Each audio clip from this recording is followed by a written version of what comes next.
Hey everybody, welcome to the VOXOLOGY podcast.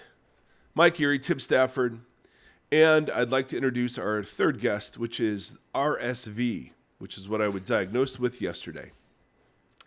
RSV, I didn't know this, is up there with influenza and COVID, and so I want to, and the reason I'm leading with this is because my brain feels like cement. Oh. If you could use mucus as a fuel to power like cars and cities, Just lost all the listeners. I would be a battery par excellence. You'd be the new Tesla. But we're playing hurt, and Tim's playing hurt too. Tim had some sort of intestinal thing in the middle of the night last night. So We're really just keeping everybody in that. yeah. So you got to want to listen to this. All right. We're not just going to make it easy, guys, with this Why nice would we do that? rosy intro. And it's so funny because I don't know when, like there are markers I know when I knew I was an adult. All right. One of those markers was I started listening to like talk radio instead of music. And I was like, oh, I'm an adult now. You know what I mean? That was a big one. Then there are markers that you're middle age. And one of those is you exchange and commiserate around health issues. And so right before we got on, Tim and I were doing that for about 10 minutes. So It's true. yeah, WebMD predicts our impending death in the next couple of weeks. So it's been fun. Yeah, we've had a good run, ladies and gentlemen. Thank you. Tim Stafford, first of all, besides intestinal distress, how are you? Doing all right. Just finished the semester. I got to get my grades in. It's raining and cold outside, which is more my forte. Yeah. You have Christmas decorations up, which does that hurt you They at are all? up. Does that hurt your heart No. to bring light? It hurts me that it brings everybody else so much more joy than the previous holiday, but Yeah. it's fine. Okay. I got a nice tree and decorations. I did the outside of the house. Nice. And We're what color's rolling. your house, Tim? It is black. Yep, that's the Which- thing. All it does is highlight the Christmas colors.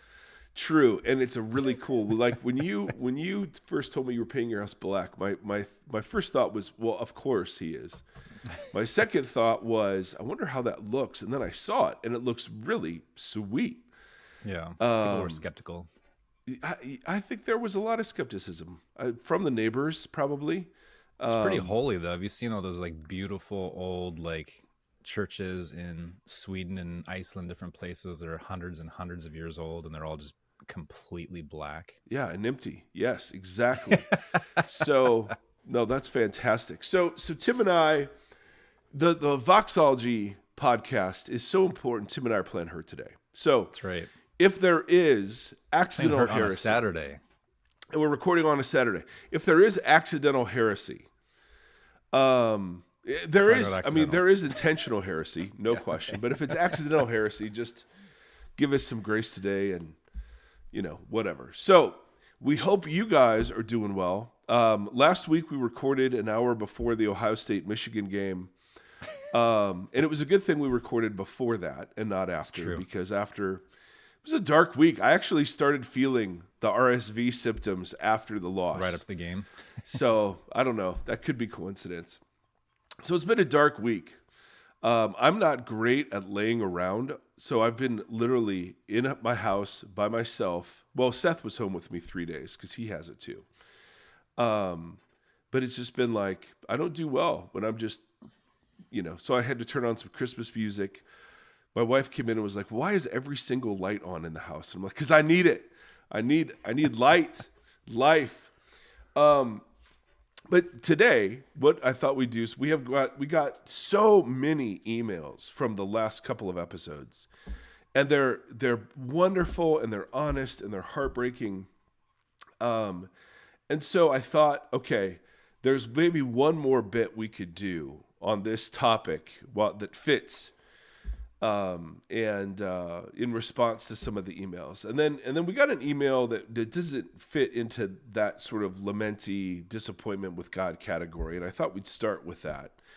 But we got it from one of our Patreon listeners. Oh, and speaking of Patreon, by the way, it's December. And yeah.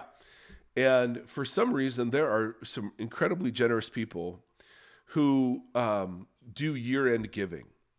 And every year we have people who give generously to VOXOLOGY at the end of the year.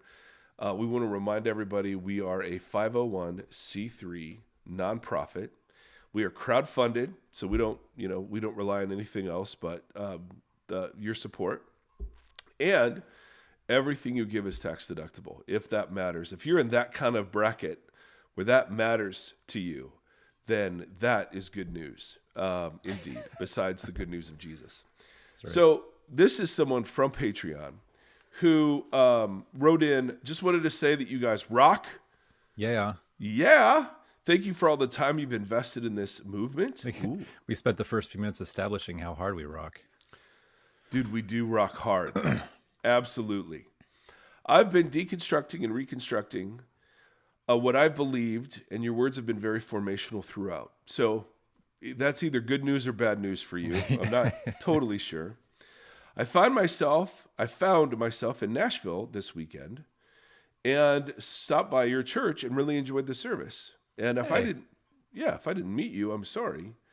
Do you have any words of wisdom for someone looking for a church to call home? I'm based out of Charlotte, North Carolina. And doggone it, one of the things we get most asked is, hey, do you know of any good churches in X, Y, or Z? And our answer is almost always, no, we don't. So that's a dream someday that we put together a kind of a index of churches that are that align with hard to some verify. of the things we're talking about. Well, that's why we're going to rent an RV. Oh, Stafford. We can visit. We could visit 104 churches a year. We'll call it breaking good. That's funny. Yes, and we could sell merch out of the van. It'll be great, or tacos. Either way. Oh, I love tacos. But one of my favorite questions to answer is, what do you look for? What should you look for in a church? And the reason it's one of my favorite questions to answer is because my answer keeps growing and changing over the course of many, many years. And it keeps narrowing, to be really honest. So, Tim, I gave this some thought. I've got a few. Can I lead with these, and then I want you to chime in as we go? Dog. Yeah, dog. Yeah, dog. So, first of all, when we talk about a church, we're talking in this instance about an organized institution that does weekend services and ministry programs and so on. Because you're part of a church, obviously, already, if you're a follower of this Jesus, and I know you would know this, but just making that kind of important theological point. Secondly, I would no longer go, it used to be, for me, I would go to churches based on how good the teaching was. Mm-hmm. And I don't mean orthodox. I mean how relevant or entertaining or profound it was. And it had to be, it had to be relevant and biblical and whatever else. These days, I think that's one of the worst reasons to pick a church. And I'm not saying that good teaching doesn't matter. I'm saying the universe is flooded with good teaching on the interwebs. You can find Bible knowledge anywhere you want to go. Just go to Bible Project. There's so much good stuff. If you're a part of a great community and the community checks all the boxes, but the teaching isn't that great, I think that's a horrible reason not to plug in, because that is one of the most, that's one of these days, the least important. And I don't mean I'm talking about within the bounds of, the loose bounds of orthodoxy. I'm not talking about. If it's abusive teaching. Yeah. Flee. Nice. Flee. But I'm talking about it's straight, straight down the road stuff. And it's gentle and it's humble, but it's not totally charismatic or, incredible to listen to. That there's so much out there that is like, that's not a great reason to not participate. You know what I'm saying? I think that's different now. Yeah. But here's some things that are non-negotiables for me. Now, I'm not saying, and Tim will have his own, I'm not saying these should be non-negotiables for you. And nor am I saying that churches that don't do the things aren't real churches or aren't real Christians. I'm not saying that at all. But this is like, if I'm going to invest in a community, money, time, energy, passion, relationships, these are the kinds of things I'm going to look for that for me, just me, are non-negotiable. First is that there is shared leadership, that there's not a CEO model where one person holds all the power, where there are built into and baked into every like level of the church or checks, balances, mutual accountability, reciprocity, mutuality. If the church is driven by a single charismatic leader fully, and I used to be that kind of person, and I've just seen how not healthy that is for the church and the person that's designated the charismatic person. So shared leadership, number one, and shared leadership for reals. I don't mean like, oh, here's my executive pastor and all of these people are just, hired by the senior leader and report to the senior leader, so they don't have real power. We have to have shared leadership means other people have real power and seats at the table. Second non-negotiable for me is that includes women at every level of leadership. Absolutely. I think there is something, we've talked about it. I think the Bible totally allows for it and encourages it. And I think wisdom in these days about how gnarly everything is, wisdom demands we have women at every level of church leadership with real power. Thirdly, transparency about money and power. I don't mean like I don't mean that, you're up there and they're talking about money every week or whatever. And here they put the little thing in the church bulletin that says, here's how short we are. But they explain the priorities for how they spend money and that they're transparent and their budget matches their explanations. And they're transparent about how power works. Who can fire the charismatic leader? Does the charismatic leader have job reviews? Not just reviews from his or her pals at the top, but like in 360 degrees, right? These are the kind of things I'm so interested in because of all the abuses that are out there. This is a little one, but a big one. If a church talks a lot about itself. Did you see the memes that went around that were like, if Jesus could do an undercover boss and go into your church, what would he say? Oh, snap. Dude. Okay, we need to send you in.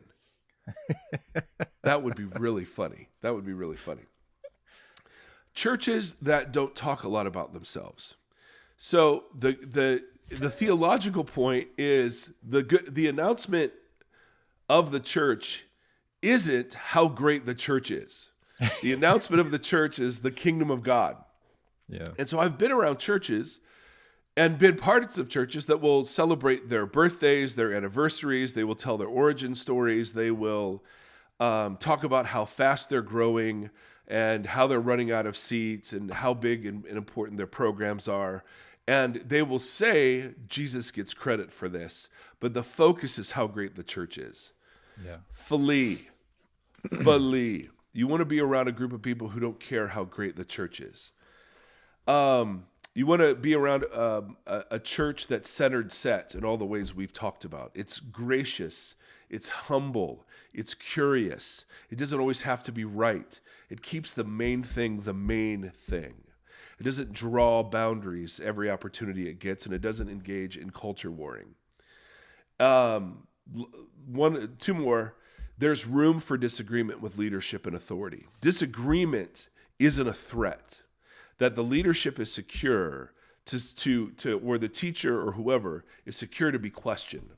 Yeah, and we've gotten emails from that even this week, and Yep. Twitter was flooded with it too. Mostly women asking what seemed like very gentle, clarifying questions, getting just pushed out.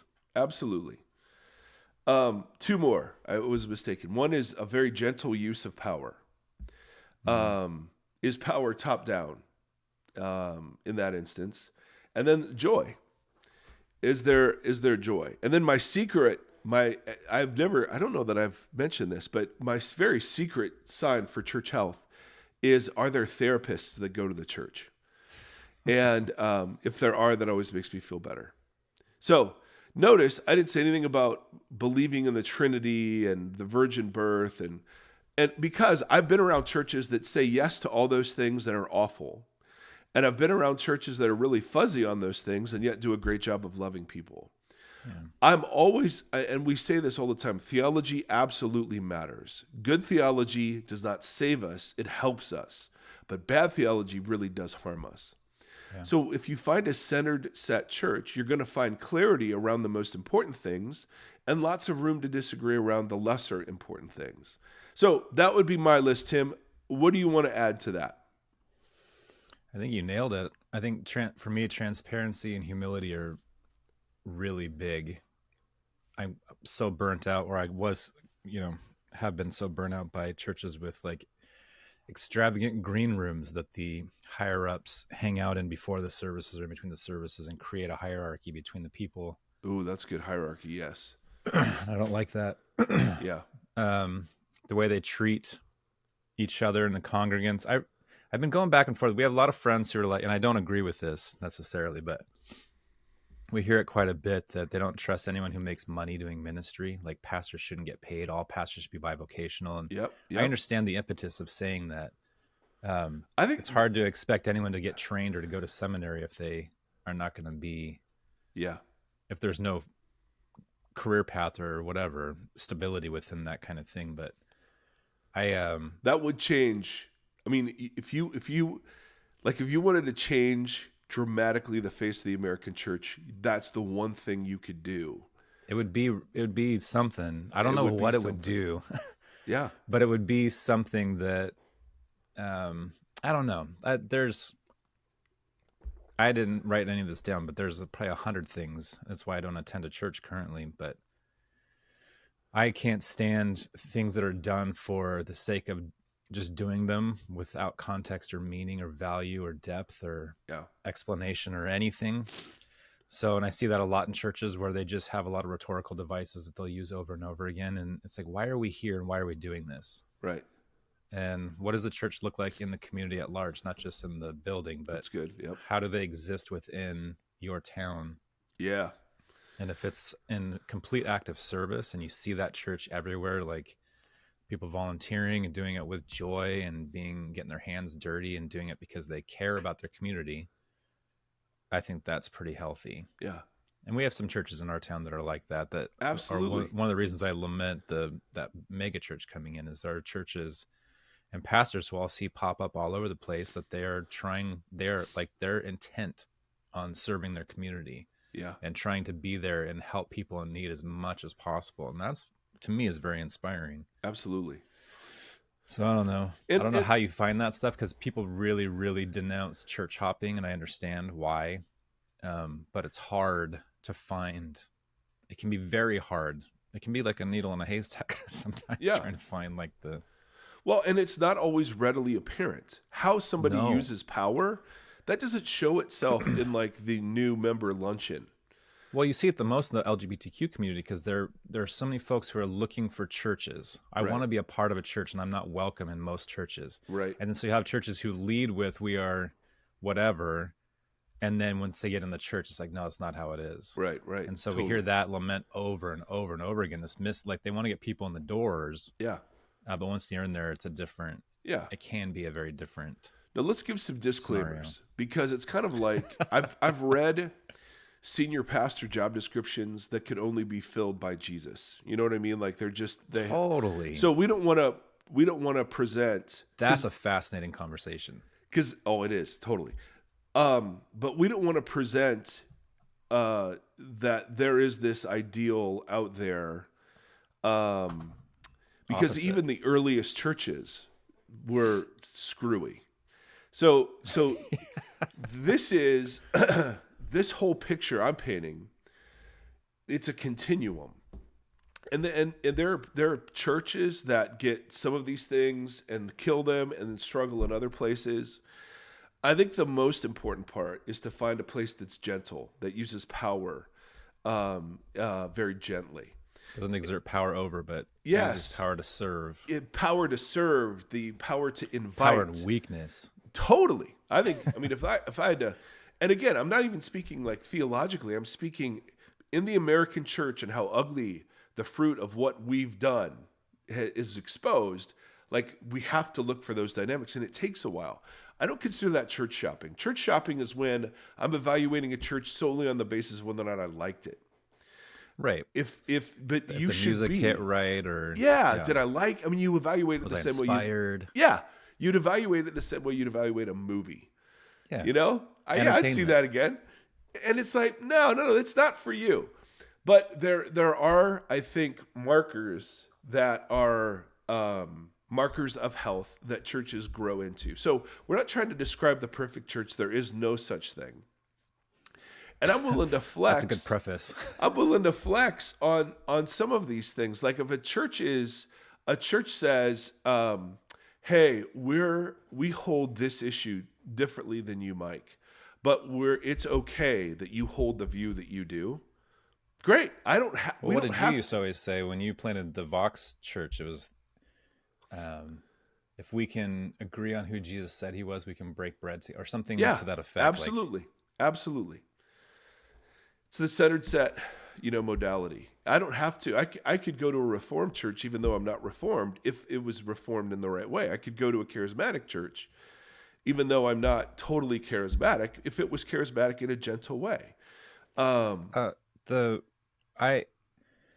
I really appreciate, and this might not be for everybody, but I really appreciate leadership that, and maybe this is part of the transparency and the humility, that when they learn that they were wrong about something, it's just like I was wrong, and here's like new information has come to light. Like I'm going to change because I've learned, and I don't see that a lot. There's a lot of arrogance, and I think out of fear of losing a platform or losing congregants or losing your job or whatever. And I understand that that's a scary thing, but the transparency and being able to say I was wrong and I've learned. That's why I like Peter. That's why I always come back to Peter. I always think Peter's fascinating because he'll be kind of staunch about something, then he'll be proven wrong. Like, oh, this is the true way. Okay, got it. Yeah, and he'll go with the centurion, or like it's like there's just these stories where he had to learn continually as a very high up leader or whatever, however you want to phrase that. Right. Was continually learning and changing course because he was just like, he was a disciple, through and through. He had to learn a lot, and it often would take 3 times of telling him for him to really get it. But he would change course. And I like that in leadership. I like leaders who are just like, I learned something else. I changed my mind. See, that's, it's so funny, Tim. We do Q&As at the end of, I think I've talked about this, at the end of our talks. And I consider myself a semi-intelligent person, and I'm usually quick on my feet and can do Q&A okay, but there are questions that our little tribe comes up with, and I don't have the foggiest clue. Mm-hmm. And I will say I have no idea. I don't know, and the response that I don't know generates is so much more significant than the great answer. Yeah. To prove your point that people aren't really looking for the great answer. And so I just sometimes they are, but sometimes they want to be invited on the journey with someone else. They're like, I don't know what the answer is. Let's figure that out. I remember in my younger days, which weren't far back, I would feel a pressure to always have to have something to say. Absolutely. And if I knew it a little bit, I would inject more confidence in the answer than what I probably had. Well, if you're a good orator, you are able to also twist those words around and give a response that sounds like you're addressing the question, but you're not. Yes. So I just want to remind people, the reason I have a long list is because I've done all of those things. Like, I'm guilty of all of those things. Yeah. I've always had a heart for the church. I've always had a heart for Jesus, but I inherited a way of seeing the church that really fit my personality as the singular, charismatic, important leader. And there was part of my ego that really loved that. And then I realized how absolutely shitty I was at that. It brought out the worst parts of me. It's so hard. Like, how many pastors did we talk to at the non-friends, and I've had coffee with a few since, that want to steer the ship in a healthy direction and want to change and want to learn and grow and be like obedient disciples to what Jesus is seeking and asking for, and they get fired. Yeah. There's a fear, Oh, a very real fear that's backed up by real proof. stories. Yeah, that this is what happens. And it's like, that can be, so coming in, like, when you came in, a couple decades ago, or when someone comes into it and the machine is built in a very certain way and you have a very specific role to play within that. Yeah. Like, you either adapt or die. Yeah. Well, and you have that sounds really dramatic, but it's like, well, and you have a financial interest. Yeah. That's the extra part. See, if you were bivocational, then some of these pastors would have no trouble just walking away going, well, Exactly. I'm going to go do this other thing. And some of those coffee dates that I had were like, I went to seminary. Yeah. What else am I going to do with Right, my life? I have right. children. My whole what am I training. going to do? Yes, yes, That's, yes. I can't, that's terrifying. Yeah. Yep. I've wrestled with that. I've applied to the post office. I thought that would be a fun job. I have one of my best friends just stopped being a worship pastor and became a postman. Yeah. And he's very happy right now. Yeah. Yeah. Or UPS. I thought about UPS because you wear shorts all year and you're just slamming those trucks everywhere. It's beautiful. One last thing. We were talking about Black Friday stuff and kind of capitalism in my classroom. And talking about certain people that were pushing back against the structures of, like, Shane Claiborne's been very like, hey, don't spend any money today. Yeah. But I was thinking about a company like Patagonia. I think it was Patagonia a couple of years ago. Like, they have been really pushing the go outside, be outside on Black Friday. Like, don't spend money on us, go out and be outside and be in nature. And the guy sold the company, he like kept trying, from what I understand, I'm sure I'll get emails that tell me I'm wrong or that wasn't Patagonia, but That's right. Something to the effect of like trying really hard not to have a really successful brand in that way. Yeah. And trying to really push communal and environmental things. And I will often think of that guy when I was thinking about churches, or even your buddy that we had on from the church, Gibbons. Gibbons, yes. Kind of like almost like, I'm not trying to build a mega church, but I'm such a sincere person. Right. People are drawn to me anyway. And just trying to deal with that tension of like, I'm not trying to be Elvis. Right. But at the same time, when I'm doing things well and loving people well, people want to be a part of that. Sometimes that happens. You got it. Yeah. You bet. One last disclaimer, because this is all, greatly rehearsed. And so, no, I don't know how you would put this, Tim, but my impression based on our conversations is that we are both still very, very positive about the church. In other words, I'm obviously a part of one and will always be a part of one. Now, the part of one can look 1,000 different ways, right? That I don't just mean like attending a service when I say part of one. But I have loads of hope because I've seen in my personal experience the goodness of some of what it is that we're talking about, that it really does make a big difference. And so I'm really hopeful for the church. I think the abuse that's coming to light is a good thing. I think that the Lord is, I do think Jesus is behind the exposing of all of this. And I don't mean in any direct way. I mean, he's not like, but I mean, in the sense of this is something that Jesus wants for his church to walk in truth and accountability and humility.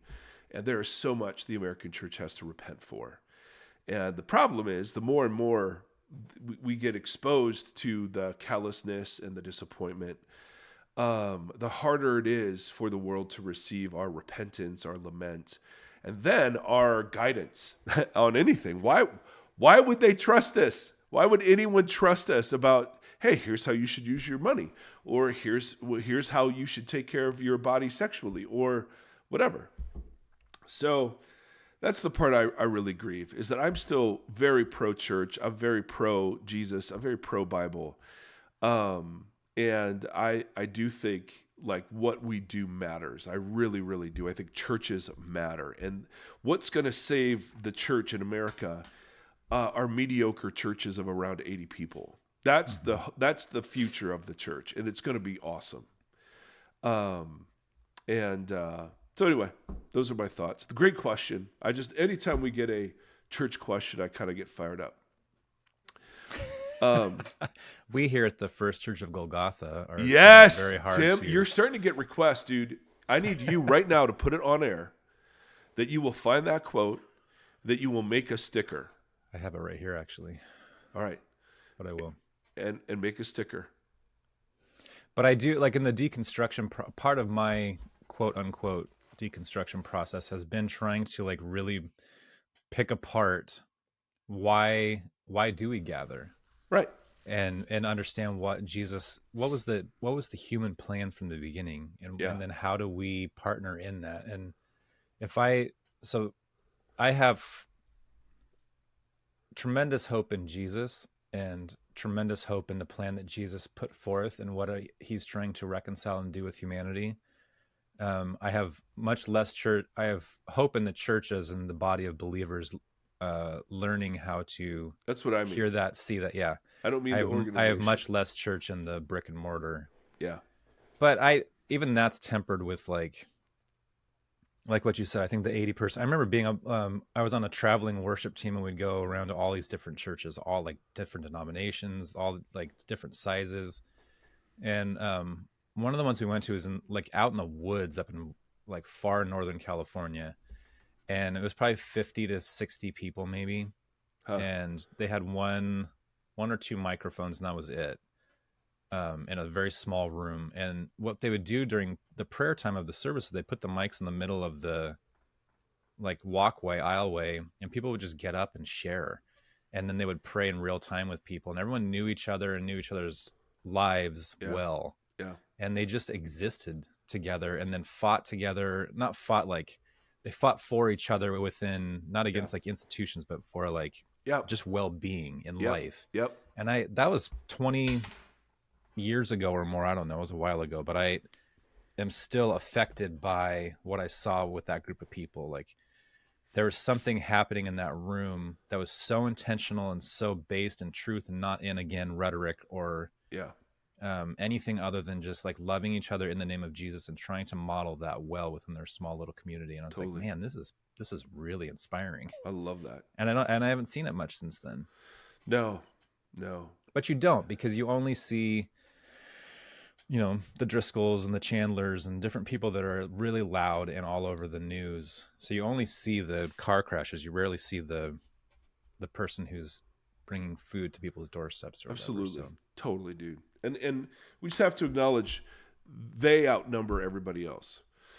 Even though they're not the loudest voices, they're the most. I'm around too many good Jesus people who like are genuinely trying to work this thing out in all of the best ways. And it doesn't mean perfect. I mean, that's golly. I mean, there's got to be room for us to grow in our understandings of how to treat LGBTQ people, or that's the center set, right? Like it's that. A posture. Well, that's if you do it right. That's the thing is that you've got a collection of people together who aren't at the same place, and that's okay, and that being at the same place isn't the goal. And some of the people that think they're right by the well really aren't. I mean, you did a heck of a diagram illustrating that back in the day. Anyway, thank you for that wonderful, wonderful question. I want to talk just briefly, and then we're back, man. We're back. We got at least four more Revelation episodes.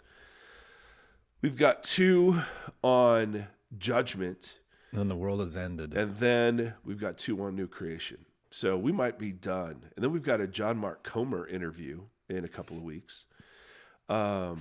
He's a dear friend. And then, that'll take us through the year, bro.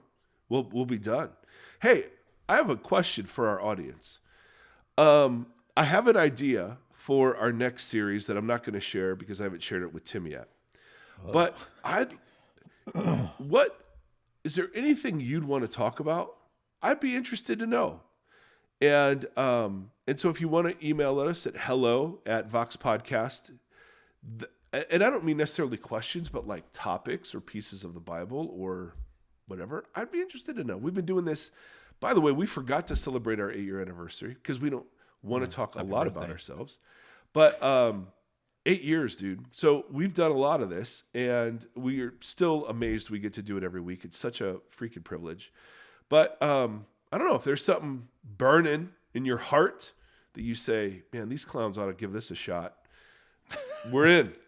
hello@voxpodcast.com. Or start a conversation on Facebook or something. See if we could do a poll. Whatever. Go on. No polling. I want blue sky. I want out of nowhere. I want the person that says we should really talk about aliens.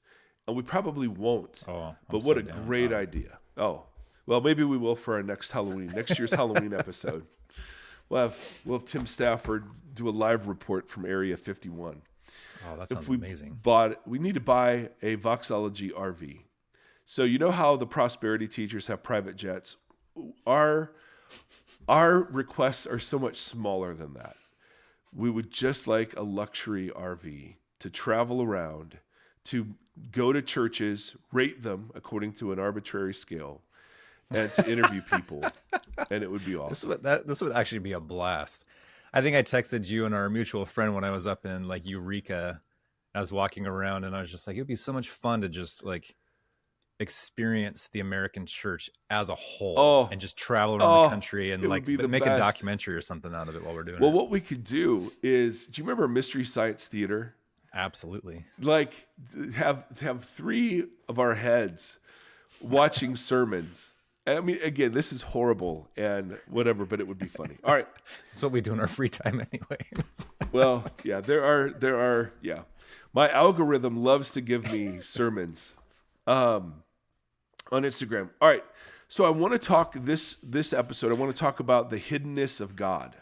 Ooh. And I encountered this. This is an intellectual problem. I have a grad school degree in philosophy of religion, and the hiddenness of God. That was one of my thesis topics. Was the hiddenness of God. If God values our belief so much, then why doesn't He do more to ensure it? But it's also a pastoral problem. Like, how come I don't feel God's presence? My son Nate wrestles with this one all the time. Like, you say that God's there. I believe He exists everywhere. But how come I don't feel Him or see Him or sense Him? And it's that pastoral bit that I want to just talk about. And it fits because it's part of the God who disappoints everybody. It's part of disorientation. But I wanted to pull it out as its own separate thing to say that the experience of not experiencing God is very normal in the text, and that we should never draw conclusions about God or about us from that. So the Bible calls this the hiddenness of God. Why does God allow us to feel His absence, even though intellectually we know He is present? Right? I think we'd all agree, those of Jesus, He never leaves us, He never forsakes us, He never abandons us. We intellectually agree that He is everywhere, and that it's not like God shows up when, like, we use that language, hey, God really showed up. We've talked about this before. God doesn't show up. God is everywhere already and always at work.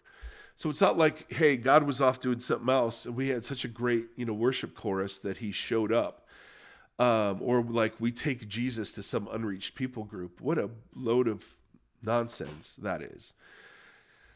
Yet, in the Bible, we talk about God's omnipresence. He exists everywhere. But also we talk about God's manifest presence. Manifest presence is where God reveals His omnipresence in a way that human beings can perceive. So it's the cloud on top of the mountain, or the pillar of fire in front of Israel. It's the what are other examples? The glory of the Lord filling the temple in a way that everyone knew. So we distinguish between his omnipresence, which is he's present everywhere and at work, and his manifest presence, showing that he's present in a way that we can perceive. And that happens, right? I mean, there are times even in the ministry of Jesus, Jesus will kind of unveil his glory, like the transfiguration, and you're like, oh, there's a little more going on here than just some, peasant from Galilee. So, so the question we're asking isn't, is God real? That's a great question, but that's not this question. Nor are we asking, is God present everywhere? That's a great question. It's not the question we're asking. We're assuming that God is real, and we're assuming that God is everywhere, and we're assuming that God can and does manifest his presence in ways that human beings can see that he's there. Why doesn't he do it more often? That's the question we want to wrestle with. Does that make sense, Stafford? Yeah. All right. I already have a bunch of questions just from that. Just from that? Yep. This is the great gift that you are, my friend. All right, so let me some of this can sound really cliche, and I'm even cringing as I'm anticipating some of my So, have you ever been around a cliche that is totally a cliche until you experience it, and then it doesn't become a cliche anymore? It becomes something deep and abiding and true for you? Probably. That's what some of this is for me. So I've gone through seasons where I've experienced some of these things, and I'm not sure I describe them in the same way now that I would have back then. But seasons of intense dryness, the felt perception of God's absence. There are seasons where the Bible is alive, prayer, like, dude, I see answers to prayer, like just like screaming off the page. I don't know if that metaphor makes sense. I've really felt, or what I thought to be, the presence of God. And then there have been seasons where all of that is absent. The Bible doesn't make any sense. It's dust. I'm not interested. Worship, nothing. And so the first thing I want to do is talk about how in the scriptures, this is a normal part of life with Yahweh and Yeshua. And so just a brief sort of, and we're acknowledging, on the one hand, God can't hide himself. The heavens declare the glory of God, right? God, this is in Dallas Willard's words, this is a God-bathed universe. So in one sense, God can't hide, but in another sense, he can hide his manifest presence from us. Make sense, that distinction? Mm-hmm. So Isaiah, right in the middle of talking about how powerful God is and how God is real compared to the idols of the nations, he just has this line where he says, truly you are a God who hides himself. And you're like, that's really interesting. And in the Psalms, you get 12 times, 9 of these in the Psalms, where God hides his face, it says. Psalm 10, why do you stand far off, Lord? Why do you hide yourself in times of trouble? How long, Psalm 13, Lord, will you forget me forever? How long will you hide your face from me? Awake, Lord, why do you sleep? Rouse yourself, do not reject us forever. Why do you hide your face and forget our misery and oppression? Psalm 44. Right? We would call these psalms of disorientation, of course, but there's an added juice to them. It's like, God, you're actively hiding from us. Yeah, I don't just not see you, you're hiding. Yes. Yeah. Yeah. Which is interesting. It's not a passive. Yeah. Exactly. Then you have the hiddenness around Jesus' coming. I mean, the Christmas story is so overexposed. We just don't appreciate how dumb and ridiculous it is. Right? Here is, she was probably 11 or 12, Mary was, and she had no family name. No relatives of note. She's literally a girl from nowhere doing nothing, who is nothing at all significant. You could not find a weaker vessel in ancient Judaism. She's not male. She's not a priest. That's why it's so interesting that Luke starts the Christmas story with Zechariah, who's in the temple. He's a priest. He's older, and he gets struck mute because he doesn't believe the promise of the angel. Where Mary, who's the exact opposite. She's young versus old. She's female versus male. She's not a priest versus him being a priest. And she accepts this promise of the angel. It's just this beautiful thing Luke does to even set up the dynamic throughout the whole rest of the story, that God is going to use the hidden, the lowly, the easily overlooked to fulfill his purposes in the world. And that's the whole Christmas story. But think about how hidden Jesus is. We know nothing about the first 30 years of his life. We know nothing about how he looked. We know nothing about what he sounded like.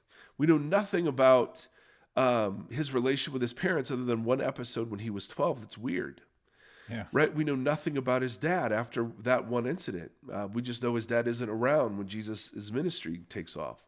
And then when his ministry takes off, Jesus is doing it in this really hidden part of Israel, in this hidden part of the Roman Empire.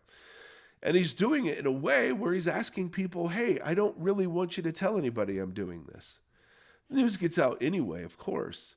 But then when the crowds get too big, he'll offer a hard teaching, or he'll teach in parables to hide his teaching from those who really aren't interested in hearing what he has to say. And then he'll tell stories about his movement that all have to do with smallness and weakness and hiddenness, like the smallest seed, right? Or a little bit of yeast, right? Or this tiny bit of treasure hidden in a vast field, right? The whole thing is veiled. His glory is veiled. Like when Paul talks about him in Philippians, right? He has equality with God and yet took the very form of a servant. He veiled himself and became obedient even unto death, right? So why Bethlehem? Why shepherds? Why Nazareth? I mean, just like the whole operation was hidden and quiet. And that's what Christmas, I mean, that's the shock of the Christmas story. And we've lost that entirely, of course, and made it about spectacle and finding him in the glitzy and, whatever. Of course, we've done that. But so the fact that God hides is, I think, really well established in the text. And then the question becomes, well, why? Why do it this way? And here's where you could get easily into Clichéville. And so I want to acknowledge the potential for some of these to sound like cliches, but I'm going to say them because here at the VOXOLOGY podcast, we realize cliches can sometimes be true and real. So one reason why he hides from us, and again, I cringe a little bit, but it's so that we can hide from him. One of the most fascinating things that the Bible begins with is this picture of Adam and Eve in a garden who take a bit of fruit that they weren't supposed to have, and immediately they realize they're naked, and so they cover themselves, a form of hiding. And then God, because this is the temple garden and God is dwelling there, they hide from God when they sense God's approach. Now, in one sense, and God asks, where are you? Now, obviously we know that God knows where they are. Obviously we know that God exists everywhere and that, there's really no way for us to hide from God. But if God didn't veil himself to some degree, it would be impossible for us to function as free agents, right? I mean, no one can look upon the glory of God and live. And so, even when John, this disciple that Jesus loves, gets a glimpse of Jesus in his glory, he falls face down as though dead. So there has to be some sense that God is veiled to allow human beings to have real power, real agency, real love, real autonomy in the world. That makes sense, right? These are big. I feel like that's an entire episode on just that. What does it mean that, yeah. Yeah. Another way we hide from God in the text is through rebellion, right? I mean, the connection when Paul talks about things like you can quench the Spirit of God, you can grieve the Spirit of God, like God hides his face when we're mistreating each other. And I don't mean that he's not seeing it, but I just mean, if you're out murdering and pillaging, it's not surprising you don't feel warm and fuzzy with, the God of justice and mercy. You know what I mean? Mm-hmm. So we can hide from God in all sorts of ways. And I've used religion. Religion is my favorite place to hide from God. Because I can keep God at arm's length, but immorality, bad place to hide from God, because you actually are exposed to how much you need him at that point. And again, all of this can be cliche. I acknowledge it. I get it. All of this could just sound like some pumped up, super, hey guys, let's just, if God seems far away, guess who moved? I mean, that is asinine. What we're talking about instead is, why did God actualize a universe where we can feel distance from him and feel his absence? And one of the reasons I think it is because he would overwhelm us otherwise, and we would be robbed of what it is to bear his image. So that's answer number one. And these aren't answers, these are clues. I mean, I don't even know, I'm sure there's more to say here. Clue number two. And this one, man, again, Clicheville. But you have all of these texts in the Bible that talk about the hidden purposes of God, or a mystery that was hidden with God. And it was like God unfolds, we call it progressive revelation, but God kind of unfolds the fullness of himself over time. And there's a veiling that happens prior to new revelation, I guess. I even cringe, using that phrase, but like Galatians will say, at just the right time, Jesus came as one born under the law. Or in Colossians, Paul will talk about a mystery kept hidden for the ages, that Christ in you, Gentiles, the hope of glory. There's this progressive thing that we get that unfolds over time, that God is slow and deliberate. And I mean, a dumb analogy would be the way that you would veil yourself from Shauna if you had a surprise birthday party. You had a wonderful thing coming for her, and yet you had to veil yourself in some ways so as to not give that away. Now, again, dumb example, but that's kind of what this is picking up, that God veils his purposes and unfolds them over time. Okay.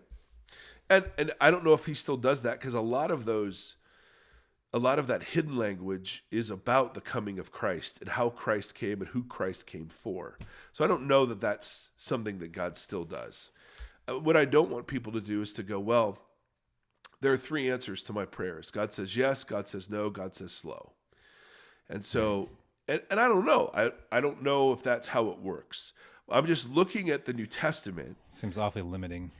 Well, I'm looking at the New Testament and saying, what hints do we get about why God operates in a veiled way, even though he's everywhere? And so there seems to be some element of time involved there. Seems to be element of some agent, like human agency involved there. Yes. There also seems to be some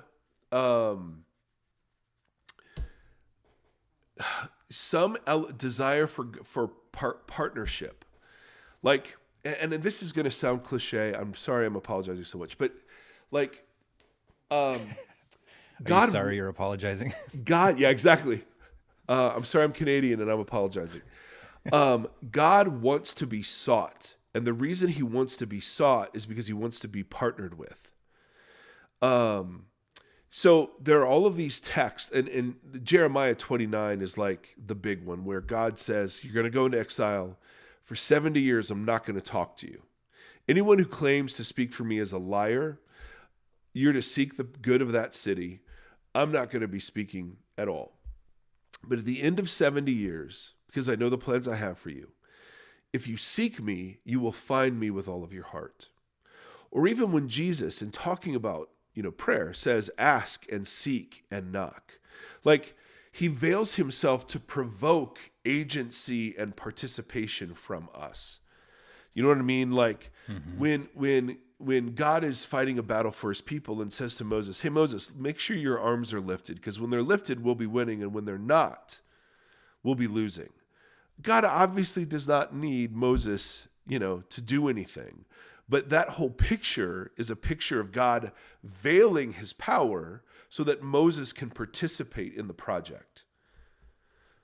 Does that make sense? Yeah.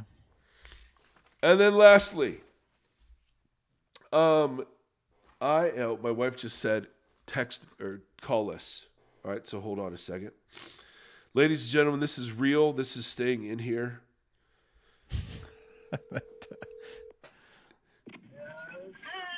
Hi, we're recording, so this is going to go out on the internet. Say nice things. Go ahead.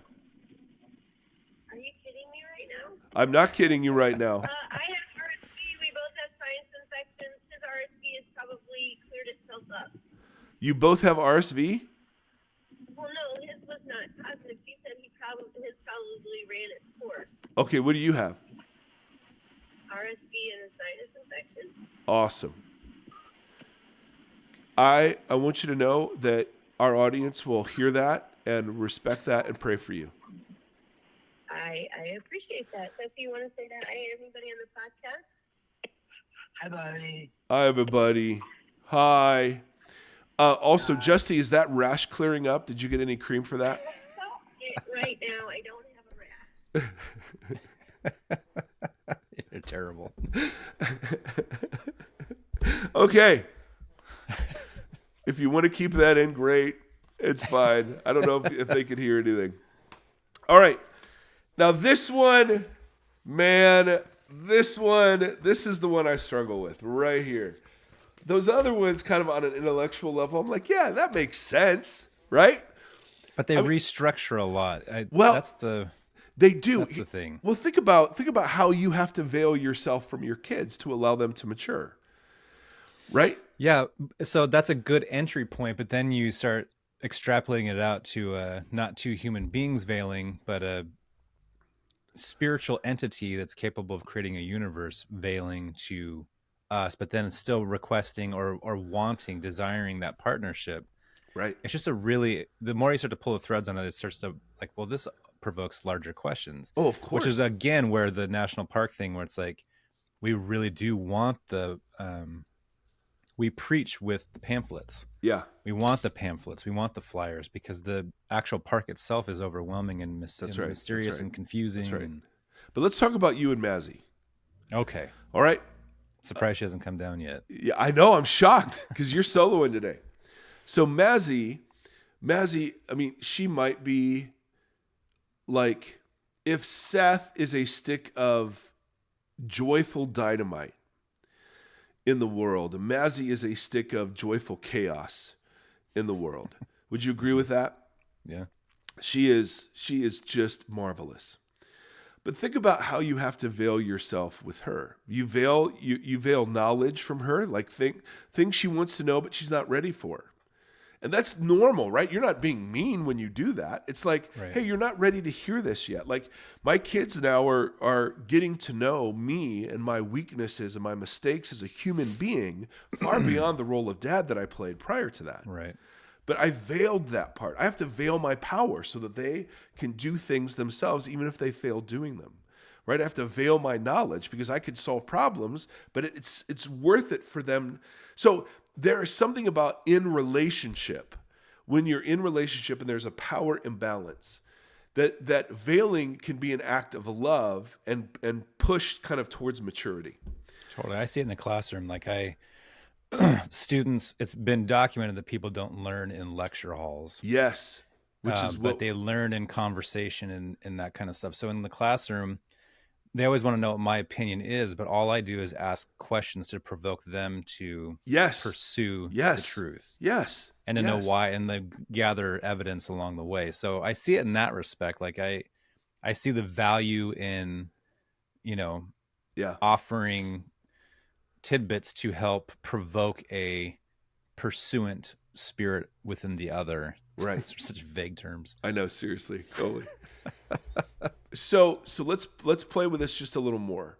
Yeah. And again, I'm test driving this stuff. I'm not, this is stuff that I've thought about for a long time, and I don't know how I feel about it. But it at this point it rings true, and it seems to fit into some of the texts, that are problematic. Why does God come in a veiled, hidden sort of way? And the answer, well, in one sense, he's not hidden. I mean, you look outside and you're like, man, the heavens declare the glory of God. And in another sense, you get this intimacy with God, and you're promised intimacy with God, and then you just don't have that. Now, either we're defining it wrong, we're doing it wrong, God doesn't do it the way we're taught, I don't know. But I want to present the idea that this is a really normal part of Christian experience, and that there's nothing to be worried about. Our mutual friend had a great line. I asked him, over the summer, I asked him, hey, how he'd been growing. And he ended up giving an answer, and then he emailed me with a fuller answer later. And the fuller answer was, I'm tired of feeling like I have to be growing. I just want to be okay being okay. And I thought that was a really sort of, profound answer, that if you're in a place where it's just dry and it's dust and it's whatever, that it's okay being okay there. Like we don't have to carry that as guilt or, shame or something. But this last one, I don't know. I think there's something to it, but the ancients called it the dark night of the soul. Brueggemann calls it disorientation. Every spiritual, there are people that have stages of spiritual growth. Like we've talked about Scott Peck. Someone emailed this week, Brian McLaren has one, but they've been around forever and ever. And each one of them includes a phase that the ancients called desolation, or the dark night. That in relationships, a necessary part of the relationship is growing beyond being in love with the relationship to being in love with the person with whom you're in the relationship with. I don't know if that grammatically made any sense. Again, see RSV comments. And so the way the ancients would portray this as God offers new converts something called consolation. And it's the honeymoon phase. And I remember this. It's like the Bible, I could not get enough of it. Like God was real, and I saw him everywhere, and he was moving and active.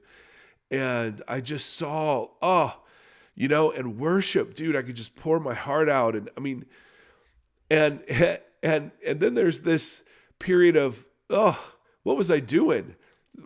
Was that just euphoria? Was that just dopamine? Was that just the same feeling I'd get at a Pearl Jam concert, And so the ancients thought that what God does, and they get this primarily from Psalms and Lamentations and some of David's life, is that God sometimes will introduce felt absence so that you would actually choose to pursue him rather than the gifts that he gives. And it's kind of like a marriage relationship. I mean, I've often thought, hey, wouldn't it be great if you stayed in the honeymoon phase for 30 years? But what's the downside of staying in the honeymoon phase? In the honeymoon phase, you don't really love each other. You love the feeling of each other. Do you know what I mean? You don't know each other. Like, I love my wife so differently now that I've seen who she really is and who I really am, and the ways in which we hurt and anger and frustrate each other and help and bless each other. My choice of yes is not based at all on euphoria. It's based now on something much more significant. Does that make sense? Yeah. And so to mature in Christ in faith, one of the ideas is that we go through periods where faith isn't rewarded with the feelings that we want. And so faith instead has to stand on its own two legs as faith regardless of how we're feeling. And a lot of the way evangelicals portray intimacy with God is emotional. Yeah. And so we're constantly running on emotional highs. And this way of understanding it would be, that's dangerous. That's trying to live in the honeymoon phase and not actually maturing into something that's deeper and truer, which is reorientation, having walked through the pit. It's like drug addiction, like when you learn in health class, like how your body spikes in reaction to taking drugs, withdrawal, right? So you peak, and then the valley is the baseline is a little bit lower, and then you peak again to get above the baseline, then you drop a little lower, and then so on and so forth, to the point where after a while, you're just trying to mediate the baseline. And I see that in what you're saying with the church too, is like because a lot of these words that you use, like at the very beginning, you said, the Lord, Jesus will not forsake you. Yeah. So that's a line that we hear a lot in the church. Yes. Well, that's from Jesus, but yes. Right. But I know, but the way it's used in the church of like, he'll always make you feel good. Yeah. Or he'll like, to the person who's dying in the hospital bed right now. Right. In the way that phrase is used in the church, they feel forsaken. They don't feel God's anything around them. They just feel despair and fear of death and pain and hurt and all those kind of things. Those are all very forsaken spaces. Yeah. Yeah.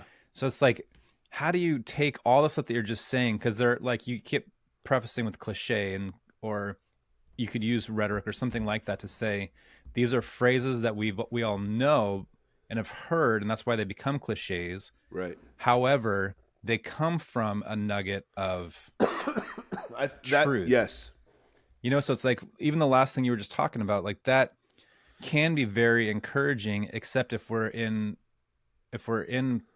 spaces that are still teaching us those words. Like it's like we need to do a grammar lesson, like a vocab lesson on that's so here's the difference.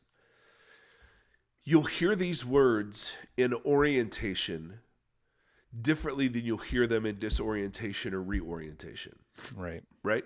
So in orientation, oh yeah, of course, they're like super formulaic, cliche. Yes. And again, that's not bad. That's part of orientation or consolation. But it can be bad if a church is capping at orientation. That's it. And trying to mainline just that. Yeah. That's right. That's and then why sometimes there's a disorientation. They're like, holy crap, God has forsaken me. Right. I'm like spinning out here in the wilderness and nobody wants to come with me or help me. That's right. So that's why these aren't answers. They're clues, maybe, because the ultimate calculus of why God does what God does is beyond us. Yes. All we could do is guess. Important distinction. Yeah, it really is.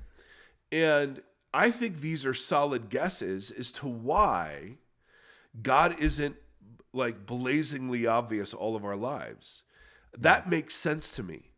And it does, then it percolates down to me individually, percolates down to me individually about my felt experience with God. Sometimes I feel close, sometimes I feel absent. I've learned to not trust the feeling part of that whole equation.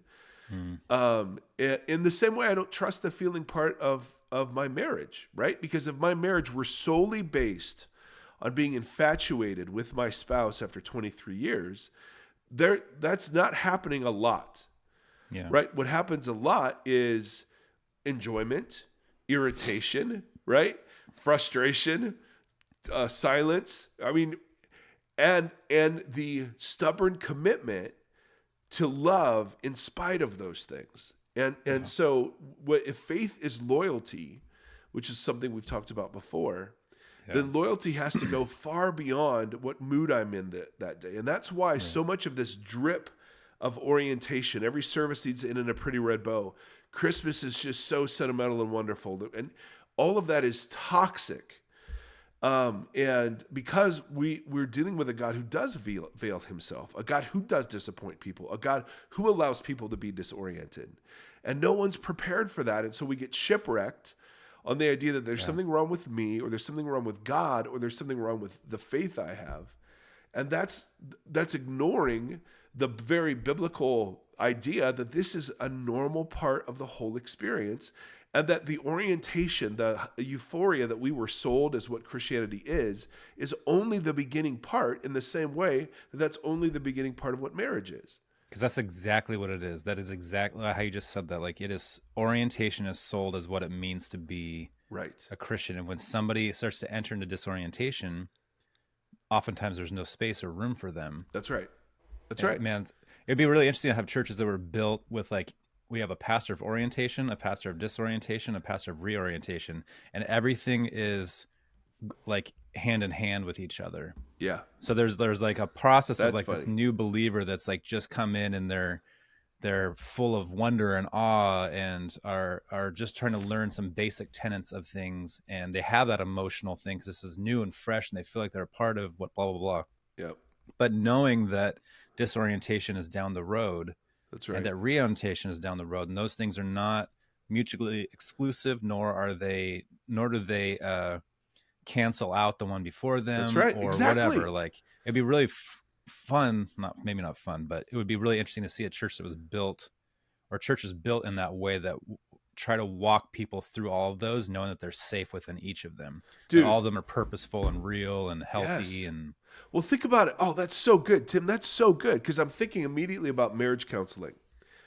So, marriage counseling is, imagine if you only did marriage counseling by people who were married 3 years or less. right, So here's or not at all. right, exactly. You'd be like, no, you would need people who are so safe they can bless the euphoria you're in. And you're telling them, you're here, this is where you guys are going to struggle. And the premarital couple's like, oh no, we love each other, it'll be fine. Right. And you know they're idiots. You know it's going to be difficult. And Totally. but you can still rejoice in that, right? Yeah. But you're Yeah. preparing them. The train wreck is coming. And when the train wreck comes and you wake up next to your spouse and realize, oh, I married the wrong person, we're here for that too. Yeah. You know, and then you fight through that space and you realize, oh, there is no right person. The problem is me. Yeah. Right? Then we're there for that space too. I mean, that is exactly what we ought to be doing for the life of faith. I mean, that's so powerful. And then that couple at that point, when they're in the reorientation, likely can help a new couple in the orientation. And Totally. Totally. All right. I'm tired. I have about 90 more questions though. I know you're the best. You really are. My brain is shrinking. I didn't want to leave the this topic without, because that's one, I don't know, that's one I've never really heard talked about much, and I don't know, it just It felt feels like the church is in a season of disorientation. And, we were texting yesterday about scuffles on Twitter. Yeah. And some of these organizations that are kind of grasping at straws now to hold their yeah, relevancy and their dominance in the theological world. yeah, And you just see, like, when you were talking about being hopeful, hopeful about the church, I am very hopeful with a lot of the younger generation, and we've talked about this a lot, but there is a hunger within a lot of the younger generation for transparency and humility, and they're not interested in the lights and the fog. They Yeah. really want to they want to be seen and heard, and they want to see and hear. yeah, And so that gives me a lot of hope, because I see them as like Yeah. just kind of cutting through the BS and being like, I'm not interested in your grandstanding. I'm interested in why did you decide that you want to advocate for God? yeah, Show me, yeah, tell me, let me, and then, I mean, maybe I want to be an advocate. I don't know. You know what I mean? Like, there's just this Yeah. kind of drumming up within the younger generations that obviously that's not across the board, but yeah, that gives me hope for yes. the future of all this. I also think old people, the right old people I'm seeing, because I mean, I talk to younger pastors on a regular basis, and they all say they're looking for spiritual parents. Yeah. And so there I've been are, looking forever. what's that? We just had a conversation in therapy about, like, how for how many years I kept trying. I'd work for churches and stuff, trying to find a mentor. I was just so hungry for an older person to speak into me and could never get one. Yeah. It was just, why is that so hard? Yeah. It's like, Yeah. Yeah. but you know what's interesting? You had, just real short, you had a good conversation on Holy Post this last week about a podcast with a rabbi, and one of the conversation points that she brought up, I think, was about generational responses to Israel. Oh yeah. So the older Yeah. generation seeing Israel as a smaller, weaker in need, vulnerable. bullied country, and then the younger generation has only known them as a dominant military force. And Yeah. so both of those are true, Right. but the generations are fighting over who has the absolute truth within that. That's right. And so that's, as a metaphor for this conversation, like there is a zeal and a truth to the younger generation that needs to be acknowledged and seen and heard, but there is a zeal and a truth and a like a weathered Yes. understanding of the world the older generation has that also needs to be seen and heard and held. That's right. And those two things should not be, they're two sides of a coin, or so. I'm looking for the No, you got it. No, it's like exactly we right. need to have Yes. those generational bridges, those hands kind of holding over this stuff, because there is wisdom in the older generation, but there is a hunger for truth and things in the younger generation. Right. And those two things should not be at war with each other. Correct. Because the healthiest spiritual parents recognize we bless orientation, we bless disorientation, we bless reorientation, and then we do it again. Yep. Right? Forever. It's all okay. And yeah, man, there's something there. There's been a lot of study, and I'm just now getting into how churches can replicate, for better or worse, family systems. Yeah. And so churches have this great opportunity to reparent parents and kids, or to continue to facilitate harm and trauma. And I don't know enough to say anything more than that, except to go, oh man, I think there's something there. Something to chew on. Yeah, speaking of something to chew on, ladies and gentlemen, we're outie. We're outie 3000. Tim, on behalf of Tim's intestines, on behalf of my lungs, and now my wife, her lungs and sinuses, we bless you and we pray for your continued health. Thank you for allowing us to be a small part of your day today. We love it. See ya.